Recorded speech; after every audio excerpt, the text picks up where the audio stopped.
professionalism in their fields of endeavor, mindful of their role in building a reputation of their various organizations. The summit was to discuss issues affecting the institute and chart the path for innovative ways for standard practice. A fellow of IPR Ghana, Reverend Dr. Joyce Ayi, said the country's reputation as a beacon of hope on the African continent is gradually shrinking as a result of negative tendencies such as tribalism and unpatriotic actions by some citizens. She said public relations practice remains a key component of the country's development agenda, hence the need for practitioners to promote the truth to maintain the country's reputation and global relevance. We are all in different areas of the Ghanaian economy. Some of us are in the private sector, some of us are in the public sector, and some of us struggle in between. But as Ghanaians, and as PR practitioners, our duty is to make sure that the reputation of Ghana is well kept. This is the only country we have. If you go, the truth about Ghana must be told. And each truth about Ghana involves you, and it involves me. I cannot point my finger at somebody else. I have to talk about Ghana the way I am building it up. And wherever we're working, that should be one of the most important things, Ghana's reputation. The Deputy Minister for Information, Madam Fatimatu Abubakar, lauded IPR Ghana for its contribution towards nation building over the years. She expressed the ministry's commitment to adopt standard public relations tools to engage the citizenry in the governance process. The Ministry of Information has always sought to achieve with all the tools and programs for communication are to inform the good people of Ghana about government developmental projects and also explain government's policy, encourage popular participation in the governance process, and to seek cooperation from the people of Ghana for the smooth administration and implementation of government policies. The president of IPR Ghana, Mr. Mauko Afajinu, said the theme for the summit, Truth Well Told and Shared, reflects the responsibility of PR practitioners in shaping public discourse and building trust among Ghanaians in all their endeavors. He urged practitioners to learn to adapt to changing times and technological advancements to improve their work. Mr. Afajinu also entreated practitioners not to lose track of their core mandate, which is to build relationships, enhance reputation of organizations they represent, and become relevant in society. Relevance is a very important currency, because if you are not relevant, I mean, as we're talking here, if this conversation is not relevant, people will not listen. If you're going to get a service and it's not relevant, you not take it. So relevance is very important. It's the currency, it's the reason why it exists. But for you to get relevance, there must also be relationships, and that's what communicators do. We build solid, enduring, mutually beneficial relationships. And once we've done all that, we also ensure that it comes together in the form of the reputation. And our conversation today is that how do we do this in an environment where there is growing cynicism, in an environment where trust has gone down? How do we lift it up? And we are saying that we are going to lift it up through continuous learning and by applying ourselves assiduously and steadfastly to the truth in all situations. But the truth is not enough. It needs to be told and told well. 70 new members, comprising 42 associate members and 28 accredited members, were inducted into the institute. They were charged to work towards upholding the standards of the PR profession.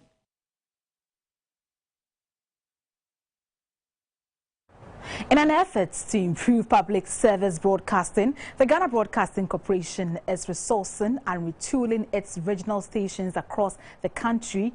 The corporation is also focusing on improving the skills and performance of its human resource to enable them to meet the standards of broadcasting in the media space. The Director General of GBC, Professor Amin Al-Hassan, was speaking at a lecture to climax the 25th anniversary of GBC Radio Savannah in Tamale.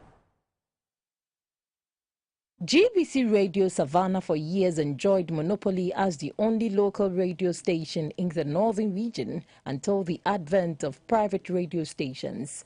At the 25th anniversary, the regional director of Radio Savannah, Mr. Yao Ampofokwating, said Radio Savannah continues to live up to its mandate as a public service broadcaster and remains the authentic and trusted voice of the North. He said the station is poised to improve on its contents to suit the demands of its clients. We hope to improve our public service mandate and continue to serve our listeners even better. The Director General of GBC, Professor Amin Al-Hassan, paid glowing tributes to past staff of the corporation for their contribution to the growth of the station. Last year, there was a lot of work done at headquarters. We did a lot of expenditure on retooling and changing our program. Last year, we spent a lot of time trying to get it right for the national channels. This year, we are going to spend our energies trying to get it right for the regional FM stations. A former registrar at the University for Development Studies, UDS, who is also the chief of Yape traditional area, Dr. A.B.T. Zakaria, commended the station for chalking up successes over the years and blazing a thrill in public service broadcasting in the northern region. Dr. Zakaria urged the corporation to devise innovative ways of generating revenue to supplement the government's funding to improve on its operations.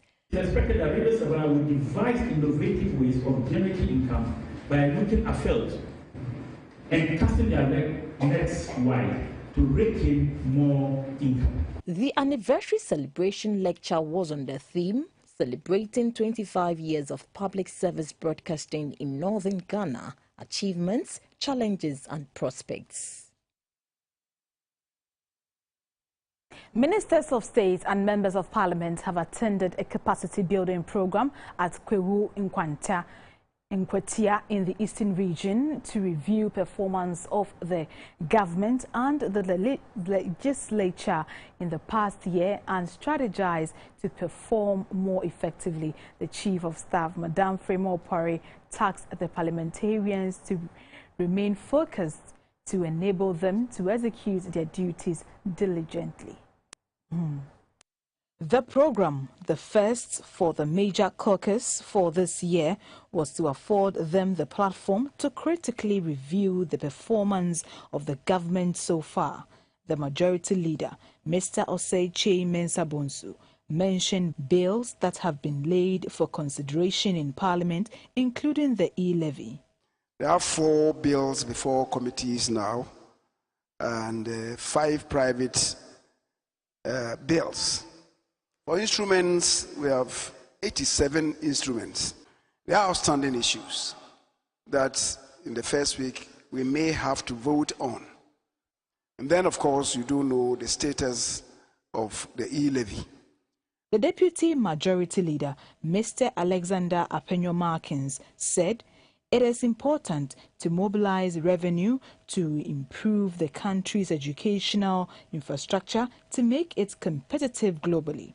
The first Deputy Speaker, Mr. Joseph Osei, stressed the need for the caucus to bring their expertise to bear for the good of the party. The chairman of the NPP, Mr. Freddie Blay, commended the party faithful for their resilience in advancing the work of the party. He, however, entreated them to be less aggressive and confrontational towards the minority. You must be seen to be less aggressive and confrontational, especially when you shoulder the greater responsibility of pursuing peace, friendliness, and ultimately the unity and development of our nation. It does not serve the interests of government, and for that matter, the party, when chaos becomes the order of the day in the chamber of Parliament. The Chief of Staff, Madam Frema Opare, underscored the importance of effective engagement of leadership in Parliament for a successful parliamentary session. It is also instructive to underscore that the effective engagement of leadership of Parliament remain key to a successful parliamentary session. I therefore appeal that together with Mr. Speaker and the minority leadership in Parliament should improve the quality of the engagement.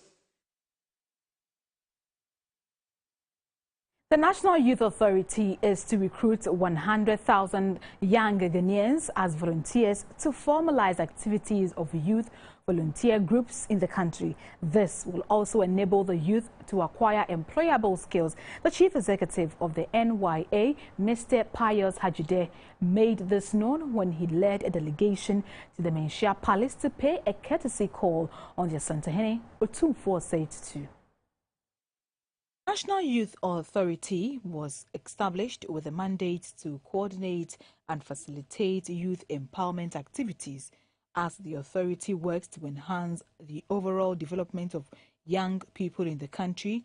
Management, led by its chief executive, Mr. Pius Hajide, and his two deputies called on the Asantehene Otumfuo State 2 at the Menchia Palace in Kumasi to announce new policies yet to be launched and implemented. One of such policies, dubbed National Youth Volunteers Program, is expected to help the youth build their capacities through volunteering in social work to enable them to build career opportunities that will make them competitive on the job market. The authority asked for the support and guidance of the Asantehene and to invite him to the launch of the program scheduled to take place this year. The Chief Executive of the National Youth Authority, Mr. Pius Hajide, announced that the strategy is to encourage a vibrant culture of volunteerism among the youth. The view of management, and having taken cue from Nana, your constant advice to us to not only think about ourselves, but to think about our neighbor and to think about the future. Recruit about 100,000 young people who we shall inculcate in the spirit of sacrifice so that we can be prepared to be deployed to all parts of Ghana to solve the problems that we have capacity and the competencies to solve. The Asantehene commended the initiative and pledged his support towards the National Youth Volunteers Program and advised the authority to live beyond reproach in order to stand the test of time in addressing issues confronting the youth.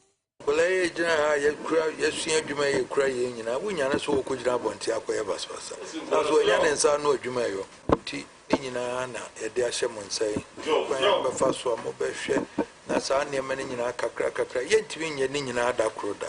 And we at tea a mudua, a mudu also beft to Nippanibiacam.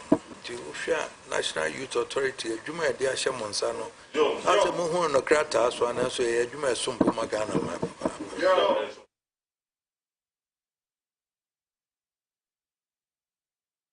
As part of activities to mark its anniversary, the 1985-year group of St. John's Grammar School has organized a symposium to educate students on how to live responsibly and discipline. St. John's Grammar Senior High School was established in 1954 and has since its inception produced illustrious individuals and dignitaries in the country. With a vision to provide holistic and quality education, the school aims to churn out individuals who have the requisite knowledge to enable them compete favorably in the job market. It is in line with this objective that the 1985-year group organized a symposium as part of activities to mark their anniversary. The speakers touched on career development, adolescent reproductive health, among others. A medical officer at the Mother Earth Wellness Center, who is also an old student of the school, Dr. Joseph Ni-Ama, advised the students to eschew sexual immorality. You have access to pornography, you can pick up your phone and look at all kinds of stuff, but you are messing your mind up right from that age. You can have a relationship, but you can have a sexual relationship, because that comes with teenage. You can have a relationship. If the man really loves you, the little boy really loves you, he will wait. Okay? He will wait. You can have a social relationship with a guy. But don't go in the grass. Everywhere you go in the grass. Don't take that grass off. Mrs. Letitia Siedu Atefua, a member of the 1985-year group, called on the students to be disciplined at all times in their pursuit of knowledge. So for all of you who said you wanted to be a doctor, you wanted to be a dancer, you wanted to be a secretary, if you don't follow a structure in terms of orderliness or even what makes you an efficient secretary or doctor, then the bridge between the goal that you want and the accomplishment at the end of it will not be realized. The old students, led by their president, Mr. George Atkinson, donated desktop computers, laptops, printers, and power guard to the school. The Catholic Diocese of Accra, in collaboration with the Ghana Atomic Energy Commission, is constructing a pediatric hospital at Kwabenya in Accra to be named Legacy of Hope.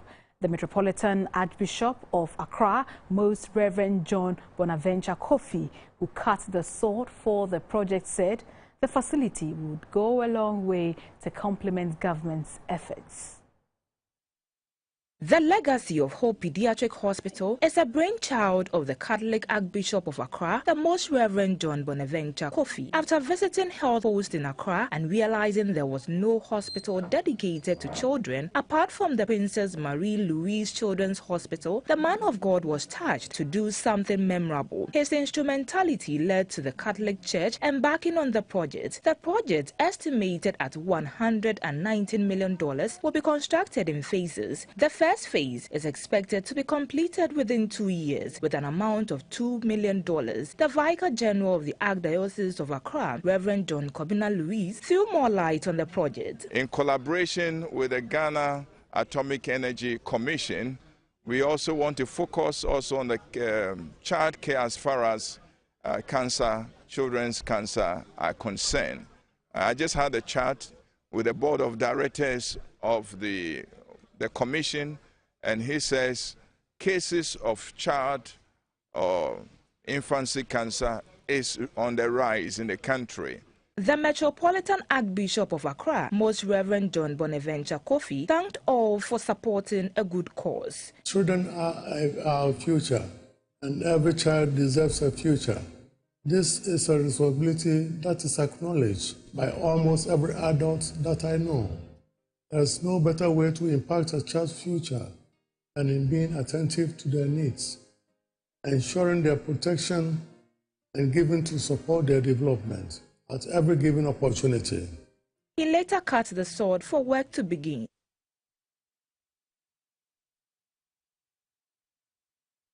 The Ghana Trades Union Association GUTA, in collaboration with its partners, have fumigated and disinfected various market centers in the Eastern Regional Capital, Koforidua. The exercise forms part of measures to curtail the spread of the Omicron virus of COVID-19 in the country. The market centers that were fumigated and disinfected are Jabin Sewa, Agatha, Zango, Adreso, Central and Beads markets. The Vice President of the Ghana Traders Union Association, Mr. Clement Boateng, said the exercise is to enable their members to trade in a safe environment without contracting the deadly coronavirus. He said the exercise will be replicated in all 16 regions of the country. He advised Ghanaians to continue to follow the safety protocols to help reduce the spread of the virus. GUTA derives its majority members from the trading public, so we thought it wise to carry on this fumigation and disinfection exercise so that our people will not be put at risk. They will be healthy and be able to conduct their normal business. The Greater Accra president of GUTA, Mr. Nana Kwabla Pepra, also appealed to all corporate institutions, especially the financial institutions, to support the exercise to have all the markets fumigated.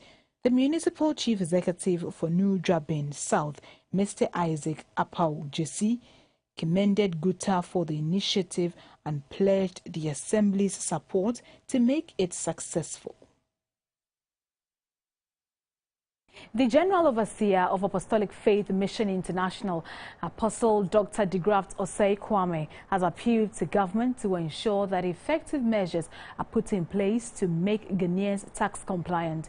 He was speaking at a service to ordain 2 pastors and consecrate 4 apostles into the church at Pankrono in the Old Tafo municipality of Ashanti.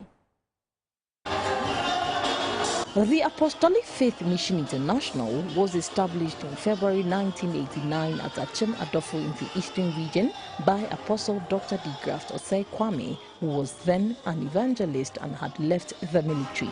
With its headquarters at Pankrono in the Old Tafo municipality of Ashanti, the church currently has 30 branches in the country, 7 in Ivory Coast, 3 in the United Kingdom, and 2 in the United States. At a special church service to ordain 2 pastors and consecrate 4 apostles into the church, Apostle Dr. Osei Kwame admonished them to maintain their integrity for the purpose for which they have been called by God. Romans 2:24 was in a more asofonti. Ye kunyamia no mase e was asif. And Ghana sofonti. Nyamia no maguase ye ne ye ene abrabonti. The Old Tafo Municipal Chief Executive, Mr. Lord Inisa Lansey, emphasized the importance of tax to national development.